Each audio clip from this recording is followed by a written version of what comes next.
বাংলাদেশে আল জাজিরার site block করেছে সরকার, বলেন রিজভী আহমেদ।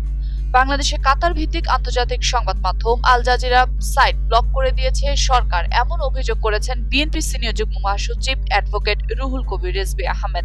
তিনি বলেছেন, বিশ্বের অন্যতম প্রভাবশালী সংবাদ মাধ্যম আল জাজিরার ইনভেস্টিগেটিভ ইউনিট এক প্রতিবেদনে প্রধানমন্ত্রী শেখ হাসিনার নিরাপত্তা উপদেষ্টার বিরুদ্ধে ৩ জনকে গুম করা অভিযোগ উঠেছে। প্রচ্ছায়া লিমিটেড এর ৩ কর্মচারীকে আইনের অপব্যবহার করে তুলে নিয়ে গুম করা হয়েছে। সম্প্রতি এই প্রতিবেদন প্রকাশের পর বাংলাদেশে আল জাজিরা সাইট ব্লক করে দিয়েছে সরকার। রবিবার ২৪শে মার্চ নয়াপল্টনে দলের কেন্দ্রীয় কার্যালয়ে আয়োজিত এক সংবাদ সম্মেলনে তিনি এসব কথা বলেন। রিজভী বলেন, বাংলাদেশ থেকে এখন আর তাদের ওয়েবসাইটটি প্রবেশ করা যাচ্ছে না। এর মাধ্যমে সরকার আবারও প্রমাণ করল সত্যকে গলা টিপে রাখতে চায়। বাকশাল পুনঃপ্রতিষ্ঠা করতে গিয়ে গণমাধ্যমকে হত্যা করছে তারা।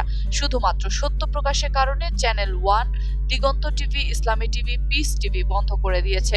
আমাদের দেশ সহ বহু প্রিন্ট মিডিয়া বন্ধ করা হয়েছে। তিনি বলেন, বিরোধী দলবিহীন একতরফা নির্বাচন, মিডনাইট নির্বাচন ইত্যাদি সাফল্যের আত্মহারা হওয়ার জন্য শেখ হাসিনা নিরাপত্তা উপদেষ্টার মতো ক্ষমতাশালী ব্যক্তিদের মাথায় আধার নেমেছে। অবৈধ সরকার অহংকার মানুষকে বিবেক শূন্য করে তোলে।